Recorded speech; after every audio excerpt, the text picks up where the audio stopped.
on the Newman Jets Audio Network. This is the Jetcast, the official podcast of Newman University Athletics, featuring exclusive interviews with coaches, players, administrators, and more. The Jetcast podcast is brought to you by South Central Ceiling and Paving, online at SCSEALING.com.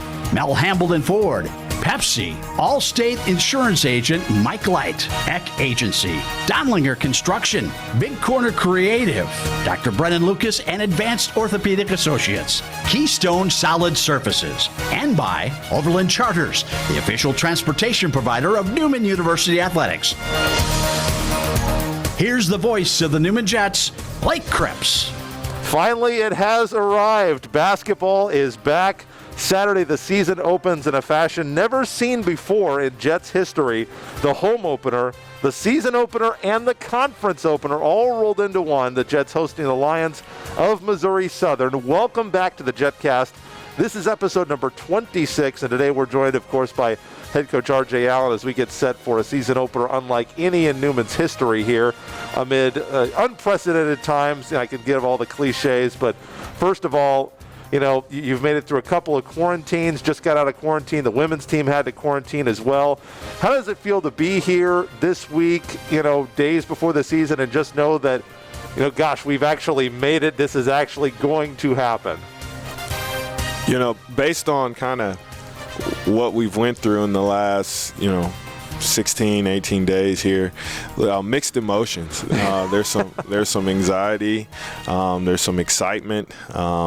You have anticipation kind of mixed in all in one. So we're definitely excited to have the opportunity. This was throughout the summer and even in the fall. I didn't know if it was going to happen. How did you push that doubt aside and just focus on your job as the leader, of the team? Yeah, I mean, regardless of kind of, I guess the simple way to answer that question is control what you can control, I guess. You control what you control. We're going to prepare, just like as we normally would and the best we can, and focus on what, we have control of, and just attack every day, just like that. Well, obviously the timing could not have been worse, just a couple of weeks before the season. How close do you feel like the team is to being ready in terms of getting what you normally have in at this time in terms of plays and defenses and systems on offense? You guys were very set play oriented last year, but if you, when you don't have, we have weeks off of practice in the preseason, and the preseason for Division II basketball is already pretty tiny. Obviously, that's a significant challenge for you as a coach. How have you gone about attacking that, and how ready do you feel like the team is? Well, that's where the anxiety comes in. I don't think I've ever went into a season like, okay, we're ready, 100%. But this year has been, it's been a challenge to say the least. I think we've practiced once in November, which was yesterday. Man. So to answer your question, I mean, we don't have a whole lot in. We have 11 new guys, and that's where we're at. And that's just the reality of our season. And, for us, I don't think that's something that we dwell on. It's real. It's a real deal. We have been in quarantine for 14 days, and 2 weeks prior to that, we were in quarantine for another 14. And so, we've spent a lot of time in quarantine, but we just gotta, again, control what we can control. And I think there's other teams too that are facing some of these challenges, and that's just, our reality in athletics this year. So obviously the most important thing is, with coronavirus, making sure everybody is healthy, and how healthy is the team, and not just physically, because certainly that's the most important thing, but how healthy do you feel like they are mentally in terms of their spirits and trying to stay just positive throughout all this? Sure. Through the quarantine process is really tough, especially for those guys that are, used to, kind of being together,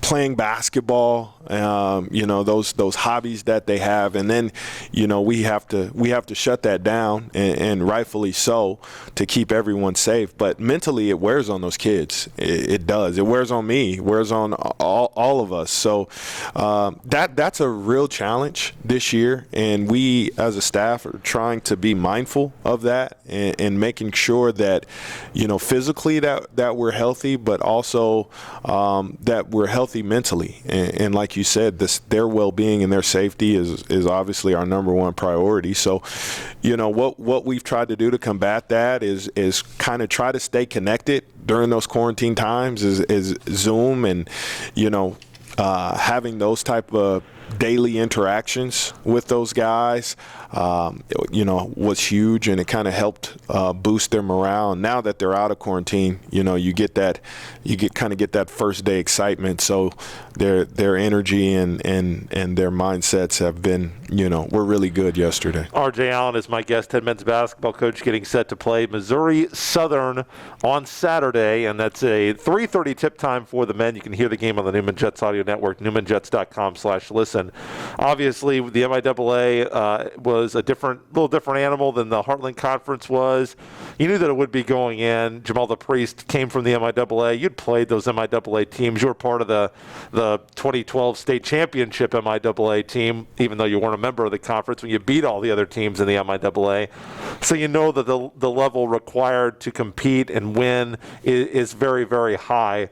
What did you learn, and what did you take away from last year that obviously on paper was a disappointing season, but if a few plays change early in the year, you get a couple of those close wins that turned into losses for you guys, and maybe you have different confidence going into the second semester. I would love to see the alternate reality where some of those early bounces go your way instead of going the other way. Sure. I mean, that's the life in athletics. You have peaks, you have valleys that you have to overcome or try to stay even with. I'm grateful that we kind of went through what we did. I learned a ton as a coach, just kind of, what's required and attention to details and how to, try to overcome adversity and to get up every single day. We talk a lot about being resilient, but to actually have to do it day in and day out, you learn a lot about yourself. You learn a lot about your kids. So it was a tremendous learning experience for us, and this year, where we're at, I really like our group. I really like our kids, though we have 11 newcomers. The eagerness to learn, I think I've said before, and just their mentalities have been terrific. And to have this group, Hereford is the lone senior, so what we're building moving forward is something that I think we can all be excited about. So looking at Tyjil Hereford, obviously, with these 11 new Jets, you've got some other experienced guys back on the team. Jacob Birnbaum, obviously, is another one for you guys. Deandre Johnson coming back. What have you seen out of these new Jets, these 11 new Jets, and how much of a difference is it with this class of new players, kind of bringing them in when you've had so much less practice time than normal, but at the same time they don't really have any preconceived notion of what it's supposed to be like at Newman? How have you kind of blended that in with what you normally try to do and what you've been allowed to do in terms of getting those guys up to speed on what you expect and what Jets basketball is all about? I think that's an ongoing process. Like, we're not there yet. Those guys are still learning. We're trying to do as much as we can with what we have without trying to overwhelm, these guys. And I think they're doing a terrific job of handling what we've thrown at them.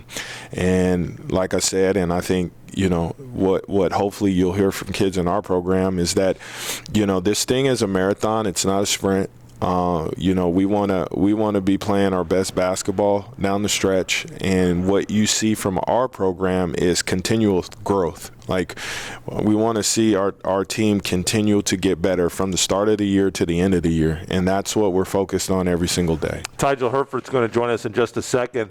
He's the only 4-year senior on this team, as you mentioned. He's been here for some outstanding moments. He was a big part of your success last year, shooting the three, great at handling, distributing the basketball after Christmas break. And I know in terms of mentally, a guy that you've really challenged in practice a lot over the years to get better.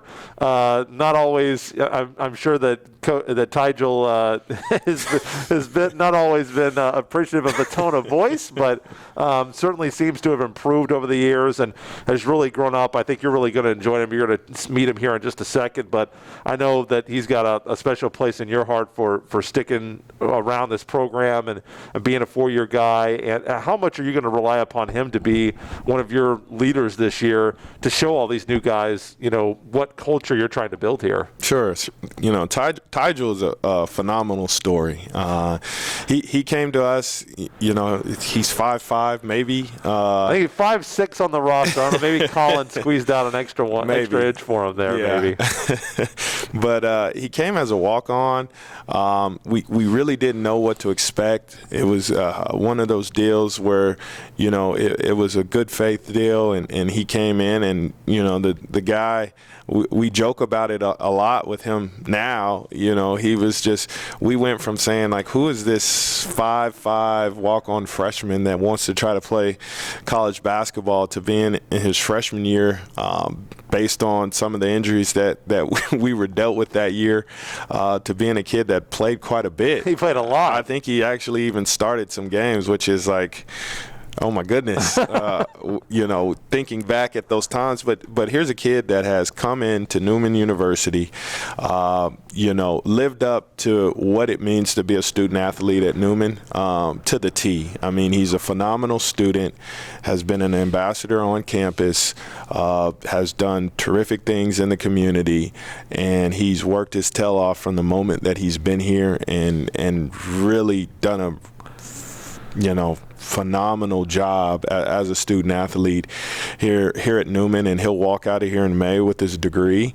So when you look at the big picture of what it's all about and what we're trying to get accomplished with these young men, I mean, he's the prototype of what you want, and it's just been a joy and a delight to have him in our program, and to actually see him grow through the years has been really cool. I know that it's a little bit early, but, I'm thinking he has been a guy. I think he's pretty popular on campus.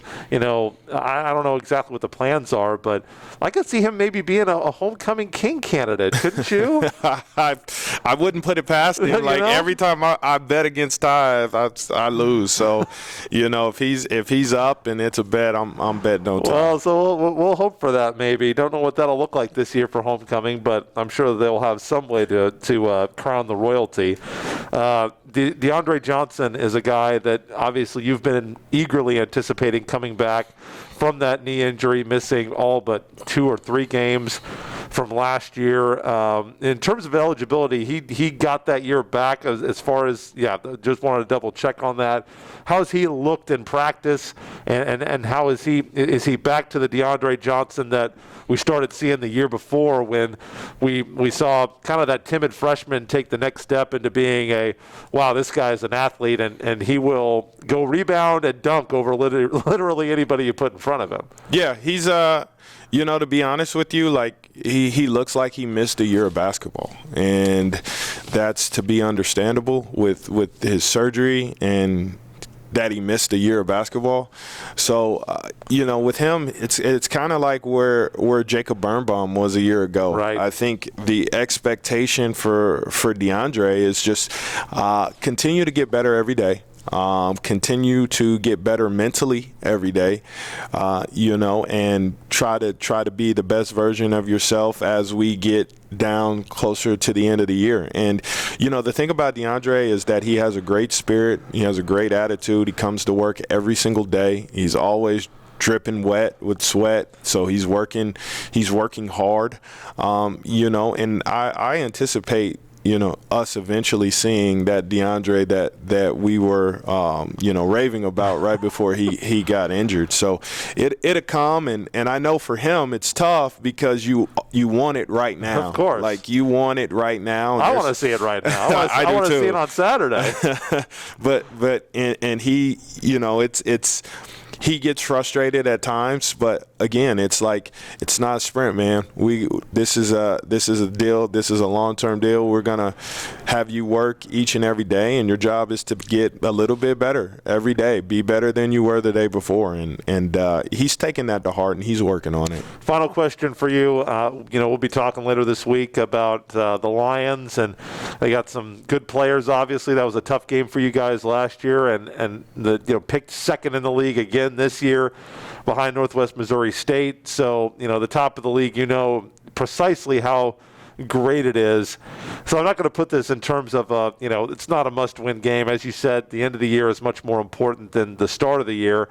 What is going to make you not necessarily pleased but satisfied, regardless of the final score on Saturday? What's going to leave you satisfied in knowing, okay, we've got a foundation to build upon the rest of the season based on how you play against Missouri Southern? Well, I mean, honestly, we kind of talked about this yesterday. When we started this deal, a few years back, I think one of the things that we have to continue to build and get better at is what makes me satisfied, us winning. That's what makes me satisfied at the end of the day. So that's the mentality that we're going into the game. Like, we're going to go into the game trying to win the game. Of course. And now where the chips fall, who knows? I don't know where the chips fall. But again, like my message to those guys and to everyone else is like, regardless if we win or lose the game, the season hopefully doesn't end on Saturday. I hope not. So whether you win it or you lose it, it's about the next day. How do you respond? Where are you at mentally? Are you satisfied? Are you hungry? Are you even? Our mindset and our motto has to be, we want to continue to keep climbing wherever we start. We want to keep moving up, and that's how we'll approach it, and that's how we're gonna work to get better each and every day. R.J. Allen, head coach for the men's basketball team, once again in action on Saturday. The season finally here. The season opener and the conference opener here at Fugate Gymnasium against Missouri Southern. 3:30 immediately following the women's game. You can hear it on the Newman Jets Audio Network. Coach, good luck to you. We'll be talking to you a little later this week as we get set for the season. Thanks so much. Thank you. Tyjil Hereford, a senior on this team. He'll be joining us in just a second when we come back on the Jetcast.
One of the leaders on this Newman men's basketball team is a fourth-year senior from Tupelo, Mississippi, Tyjil Hereford. Of course, the men opening up their season on Saturday against Missouri Southern.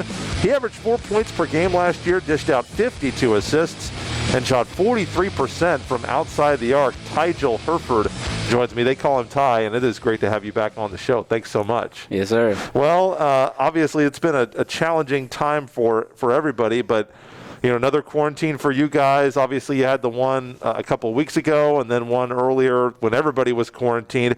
How tough has it been mentally to kind of, get going and then have to shut down and then have to restart again, just to try to keep everybody safe? Yes, sir. I believe everybody expected it to happen at first. So, like, the first time, it really wasn't like, everybody shut down and was upset. Then the second time, it was like, okay, this is serious. Right. And then the third time, it was like, okay, like, now we got to, like, think about other people and understand, like, the times that we're in. And, that third time for me, that's when it got mentally tough because, like, to me, I feel like I've been in quarantine for a month. Oh, I bet. How do you stay mentally? Obviously, staying physically fit would be challenging enough. How do you keep yourself mentally healthy? Well, I mean, it's probably a little funny to some people, but, sometimes I caught myself, like, literally running in my room, like, running up and down the hallway or just dribbling the ball, just to, like, get out of my room, like, in the room or, talk to my teammate, might do push-ups or sit-ups or something. Sure. Open the window, get some fresh air. That's probably. Well, they say fresh air helps everything, so Yes, I no disagreement with that. Last season for you, a little bit of a slow start for you offensively. You had 22 turnovers before Christmas.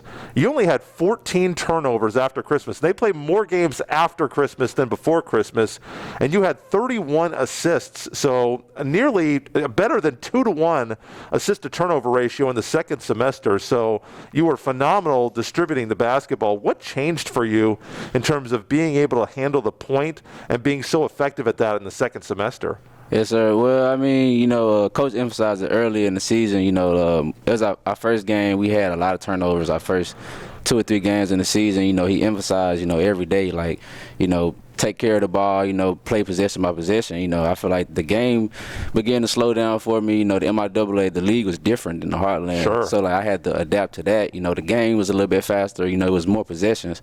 So, as time went along, I kind of understood, like, when to go, when not to go, making better decisions, when to slow it down, run the plays. It's just come with experience, I feel like, and understanding, time and scoring. And you've never been somebody who's looked for their own shot, but, this guy had 8 3-pointers in his entire career. You had 1 the year before. You hit 1 in your sophomore. You hit 40 last year. 43s. You shot 43% from the three-point line. It was your best three-point shooting year of your career.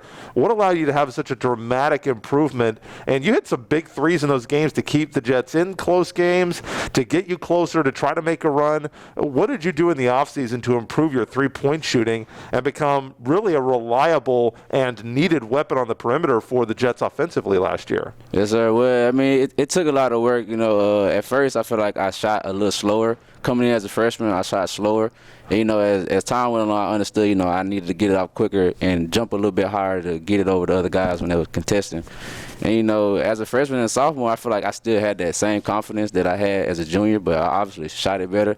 But, I came into another role, I was able to get more shots. You had Ben, Mees, you had Juwan, you had CD. I had so many other shooters around me. Like, right. I really wasn't even worried about scoring. It's like, hey, this guy can shoot.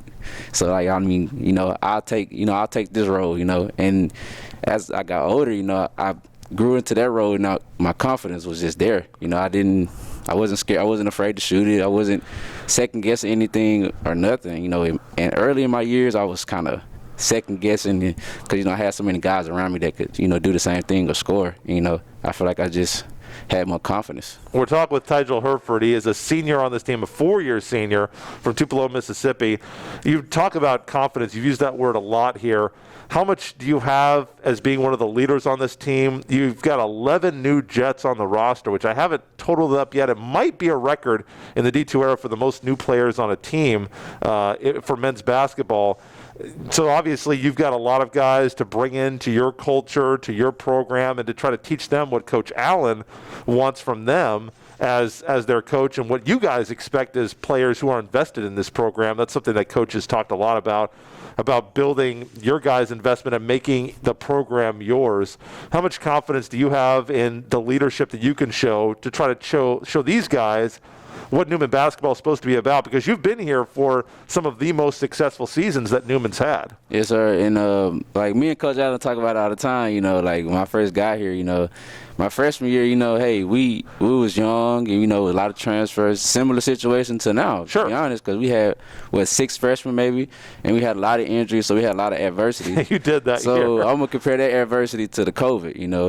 You never know when somebody's gonna get sick and when somebody's gonna be out. So each guy got to be able to step up. And the main thing with that is, like you said, do you have the confidence? Yes, I had the confidence because I've been following Coach Allen for 4 years, and I know that if we just stay the course, we may take a few hits early in the year, but playing in January and February is when you want to play your best basketball. If we lose a couple early games, that doesn't determine your season. You guys seem to have a confidence, because I remember, that first year when he won Coach of the Year, you guys did not have a good start to the season. I remember that, going up there, and there was the MIAA showcase, and that Pitt State game was a real tough one for you guys. But you guys came back, finished, I think, tied for second or third in the league that year, and really just played your best basketball of the year before last. Played very strong down the stretch in January and February as well. So it does seem like you guys gain confidence as the year goes on. How do you translate that and try to gain more confidence in the start of the year? And obviously, when you're playing a team like Missouri Southern to begin the season with a player like Cam Martin and such a team that would be ranked in the top 25 if the rankings had come out already, obviously that's not going to be easy to do.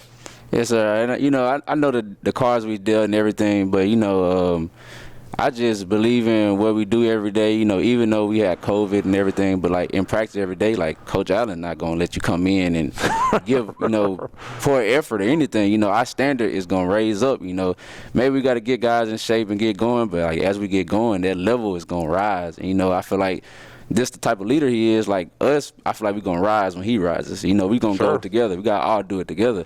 And, I feel like if we just stay together and, and not worry about the rankings, don't worry about what people are saying.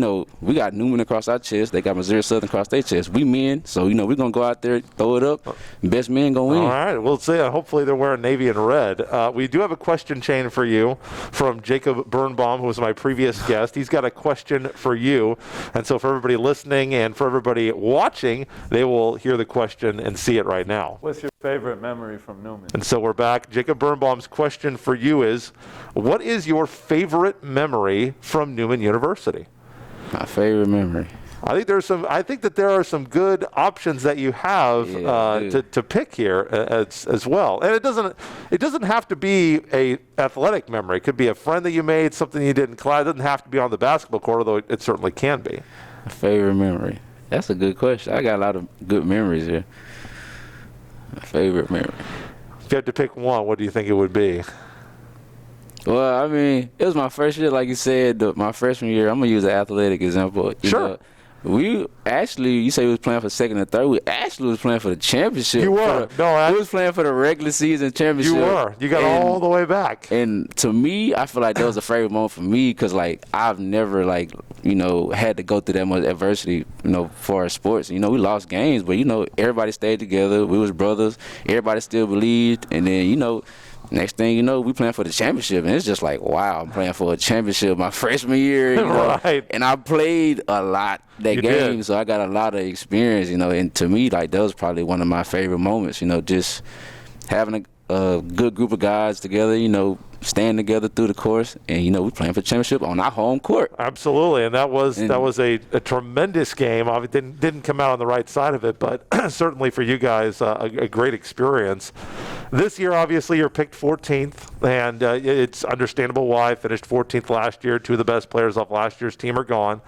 But as you've mentioned, it doesn't really matter what you're picked in the preseason. It's how you finish that matters. You guys have been good finishers throughout your time here. How much motivation is that providing to you guys to go out and show people in the MIAA, the Newman that we know that you can be, that you have been the past 2 years, and show them a little something different than last year when you had so many of those close games that just didn't quite go your way that could have totally changed the season for you? Yes, sir. Well, for me, I focus on, like, in-practice moments because, what you do in practice, it translates to the game. And, sometimes, every day we work on closeouts and everything. And for me, last year, I'm like, every day I'm like, man, I don't want to do, I don't want to close out and not have my hand up. We lost games like that.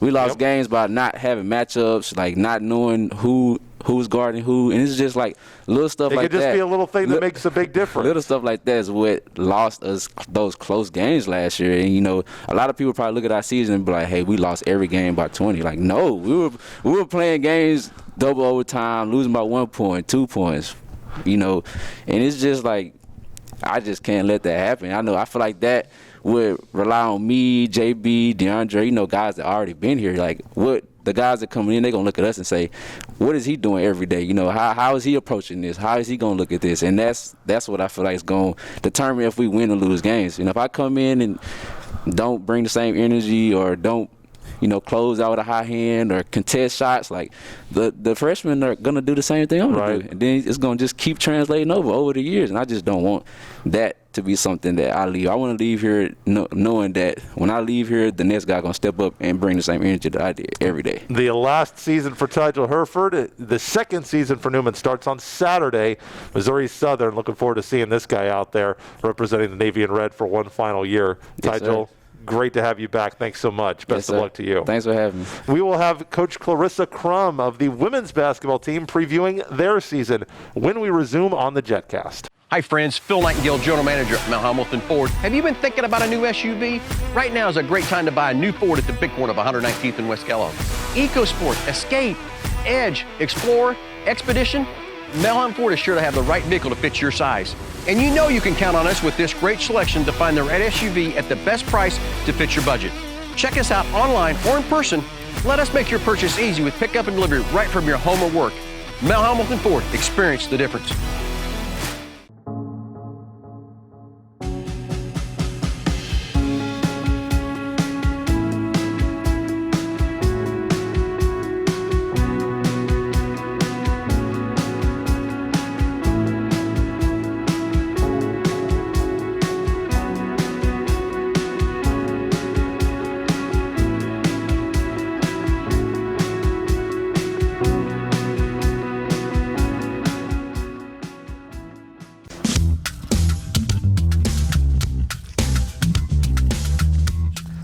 The women's basketball team is also set to begin their second MIAA campaign on Saturday. 1:30 p.m. tip-off against the Lions. Of course, you can hear all the action right here on the Newman Jets Audio Network. The women were picked 11th in the preseason MIAA poll. They finished, of course, tied for 10th last year. They missed the postseason by a tiebreaker. Now in her fifth year, and with some added responsibility we'll get to here in a little bit, assistant women's basketball coach Clarissa Krum joins me here as we wrap up episode 26 of the Jetcast. Coach, it is great to see you again. It's great to see you too. Well, this 2020 has been kind of an interesting time. How has it been for you? It's been, just kind of going with the flow, relying on my faith to just get through this and to be there for our players and just take it as it goes, not to try to overthink it. So two things that immediately came to mind when I saw that you were on the schedule. First of all, you've always been very open with your faith and open with, the fact that you like being a part of a Christian university. And I got Coach Spence's take on this last year, but he said one of his favorite moments of all last season was getting Michaela Mack baptized. And so I really wanted to ask you about that because from his conversations, he said that you had a big role in that conversation with her and that transformation for her. What was that like for you, seeing her getting baptized here in Wichita after, at the end of her journey as a Newman Jet? I thought that was pretty awesome, for her to even invite us on that journey with her and, because it's a personal relationship with Jesus. And so for her to invite us and allow us in, I'm thankful that we are able to plant seeds here and we're able to help them grow within their walk. I remember the exact day where we were just working out and then she was overcome with tears, and I just knew that was kind of like it for her. And to have that moment and to be there for her as she's made new again was just awesome. And, just seeing her grow and flourish as a young woman. And as she's leaving Newman, to have that as her base, I just thought that was a pretty awesome experience. How do you feel like you're maybe able to do things a little bit differently in that area at a Christian university where, and not that obviously there aren't all faiths at all universities, but do you feel like there's maybe it's a little bit different being at a Christian university? Well, I think so. I think that you have that freedom to talk about it openly, and like I've never been bashful anywhere I've been to talk about it since I became a Christian. But I just think that it allows you that space and the opportunity to have those type of conversations freely, to everybody on the team. It's not just the one person or if they're a Christian or not. I just think, and then, it's followed up with some parts of their classroom, and it's more on campus. So it's not just you that's doing it. Seeds are definitely being planted in other aspects here at Newman. So the other question that I had to ask is, if you have followed the women's program at all, I know the parents out there will know this. This is the planner of the entire basketball department, men's and women's. How much of a challenge is it for you personally with everything going on and practices being canceled, practices being moved, seasons being moved, to kind of give yourself a little flexibility? Because I know that you are the person, okay, we're going to have things at this time. And from traveling with the team the last few years, when she says something's going to happen, about 99.9% of the time, it's happening then. Yeah. How do you kind of allow yourself to be flexible with things when they are so uncertain? Well, I just think it's a good test for me personally in my walk, is just like that I'm not in control. And, and so it's been good for me to allow that control and just to go with the flow. It's helped me grow as a person, to be thankful for things a little bit better, to understand that that it can't always be perfect. It can't always run smoothly. That's okay. Yeah, and it is okay. And so I just think, if I have that approach, I don't want to feed anxiety or that just overwhelming feeling to my players, to other people. That would be very irresponsible of me. So it's just allowed me to take a deep breath and just allow us all to grow in this time. Well, and how do you think the girls have been handling this adversity? Obviously, we're a little bit older than they are. It's certainly not anything that we've ever had to deal with, and certainly for the younger players on your team, totally unlike anything that they've had to deal with in their lifetimes. Yeah, I just think, we've had really great open communication with our players, and just being able to have those conversations, when somebody feels overwhelmed or anxious, or, some almost like, are we going to do this? Is it going to happen? How do we uplift each other? Coach Spence talks about people over perfection all the time, taking care of our people.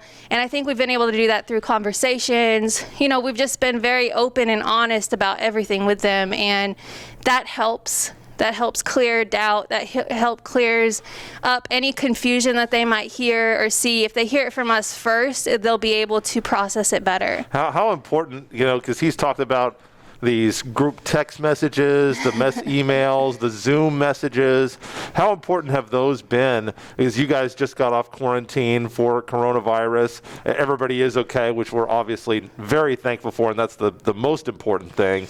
But, mental health is an important thing too, and you're in isolation, and, you don't have the normal, I don't think we're designed to be solitary creatures, unfortunately, even though technology keeps pushing us that way, it seems like. Yeah. But how important has it been through that technology that you do have to maintain some sort of camaraderie or connection with your players and with the teammates among themselves? Well, I think it's great that, starting in March, we just really just went right into it. It was almost like, okay, we formed the groups, we started this process. By the end of April, we wanted to take care of our current players, the ones graduating, all that stuff, and we wanted to continue and finish it off, but we wanted to include the new ones in at the same time. So we just made sure that communication was always open and stuff, and that we just were talking through things, and we were starting to put in leadership skills. Our 6 seniors came to us saying that they wanted to be player-led, that they had just they've grown through this program, and 4 of them have grown up in this program, and so just to see them blossom and take over and take control, and then leading into this last quarantine, I would like to say it was a lot different for all of us. Like, it was a lot because it was more, we had some that were sick, some that weren't sick. It was the balance of that, you had a game on the 19th, now it's not on the 19th.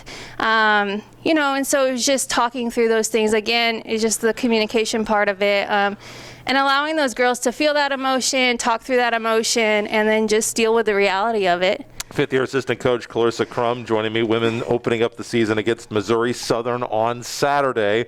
Can't believe it's finally here. Obviously this is a really important time of the year for you guys as you guys put in plays, put in systems. Coach Spence always liked to say he's got to figure out who to play in what situation, who not to play. How much of your preparation do you feel like you have gotten done in terms of getting all the systems, the plays, the defenses in that you would normally have for a season opener? Well, I think the cool thing about this is we have 10 returners. Right.